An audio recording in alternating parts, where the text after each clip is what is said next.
Hi guys review of legally Veer ఈ movie 2022 minutes తో Prime లో స్ట్రీమ్ అవుతుంది. అసలు మూవీ నేమ్ ఏంది మామ, లీగల్ వీర్ ఏంది మామ, అర్థం పర్థం లేకుండా. నన్ను అడిగితే మాత్రం మూవీకి అయితే మంచి మంచి పేర్లే పెట్టొచ్చు. ఇంకా ఈ మూవీలో స్టోరీ కూడా చాలా అంటే చాలా నార్మల్ గానే ఉంటుంది గైస్. కాకపోతే ఏంట్రా అంటే స్టోరీ నరేటింగ్ కొంచెం బాగుంటుంది అనమాట. చాలా అంటే చాలా బాగా చేస్తారు స్టోరీ నరేటింగ్ అయితే. కాకపోతే ఏంట్రా అంటే స్టోరీ నరేటింగ్ కూడా కొంచెం స్లోగా చేస్తారు అనమాట. అండ్ ఈ మూవీలో గైస్ బిగ్ బాస్ లో ఉన్న తనుజ కూడా ఒక ఇంపార్టెంట్ రోల్ చేసింది గైస్. తన క్యారెక్టర్ అయితే కొంచెం బాగుంటుంది అనమాట. ఇంకా ఈ మూవీ ప్లాట్ లైన్ ఏంటంటే ఒక అతని మీదకి ఒక హత్య కేసు వస్తుంది గైస్. తను హత్య చేయకుండానే అయితే ఒక లాయర్ ఆ కేసు టేకప్ చేస్తాడు. అసలు ఎలా వాదించాడు, అప్పుడు ఏం జరిగింది అని మనం మూవీలో చూస్తాం. ఇంకా ఈ మూవీ ఫ్యామిలీ వాచబుల్ అంటే ఎస్ గైస్ వాచబుల్. ఇంకొకటి ఏంట్రా అంటే మన వీడియోస్ అయితే అందరూ చూస్తున్నారు కానీ ఎవరు అయితే సబ్స్క్రైబ్ అయితే చేసుకోవట్లేదు గైస్. Please do subscribe. అలాగే ఈ వీడియోకి అయితే ఒక చిన్న లైక్ కొట్టండి. ఇంకొకటి ఏంట్రా అంటే మూవీలో కొన్ని కోర్ట్ సీన్స్ ఉంటాయి గైస్. ఆ సీన్స్ లో కొంచెం డ్రామా ఉంటే బాగుండు అనిపించింది. ఎందుకురా అంటే మనకి అంత ఇంటెన్సిటీ ఉంటుంది గైస్ ఆ సీన్స్ చూస్తుంటే. కాకపోతే ఏంట్రా అంటే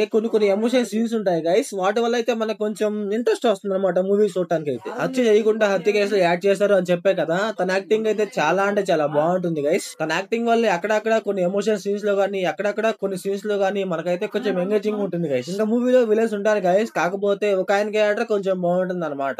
ఇంకా కొంతమంది ఉంటారు వాళ్ళు ఉన్నా ఒకటే లేకున్నా ఒకటే అనిపించింది నాకైతే. కాకపోతే ఏంట్రా అంటే మూవీలో అయితే ఎక్కువగా కోడ్ డ్రామానే ఉంటుంది గైస్. కాకపోతే అది కూడా మరి అంత ఎంగేజింగ్ గా ఉంటుంది అనమాట. అది కొంచెం ఎంగేజింగ్ గా రాసుకుంటే బాగుండు అనిపించింది. ఇంకా మూవీలో బీజిఎంస్ అండ్ సాంగ్స్ విషయానికి వస్తే పర్లేదు గైస్, బాగానే ఉన్నాయి. ఇంకా మూవీలో స్క్రీన్ ప్లే, డైరెక్షన్, విజువల్స్ అయితే పర్లేదు గైస్, బాగానే ఉన్నాయి. సో ఓవరాల్ గా మూవీ ఎలా ఉందంటే నాకైతే యావరేజ్ అనిపించింది గైస్. సో ఓవరాల్ గా నా రేటింగ్ వచ్చేసి 2/5.